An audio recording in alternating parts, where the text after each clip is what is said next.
Hey guys, so you want to create a jungle-like garden and you live in a northern climate? There's no trick to it. You just have to choose the right plants. So this is our south slope jungle-like garden. And I do say jungle-like garden because you're not going to be growing any real tropical plants here except probably the hardy bananas, musabaju, which we also grow. So choose broadleaf evergreens, BLEs. That's the best bet for a tropical-like garden. Mass plant with these Trachycarpus palm trees. In this south slope garden we have Choisya ternata, lots of Mexican orange. We have timber bamboo. There's Pseudosassa japonica. There's Japanese arrow bamboo. We have black bamboo. Spin the camera around. And these are all of our seed-grown palm trees. So you mass plant.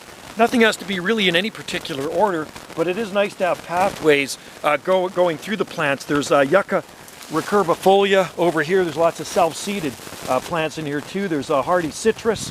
There's euphorbias.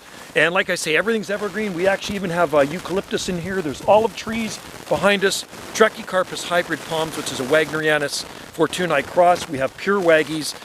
There's some sables back here, Rhapidophyllum hystrix, needle palms.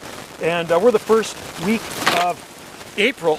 And you can see how darn tropical it looks. Fatsia japonicas too are absolutely awesome.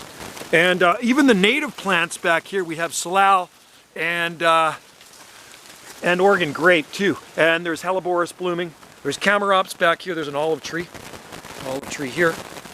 And you can see the Fatsia. So this is just the south slope behind our home here. And it really gives it a tropical look. We have loquat tree.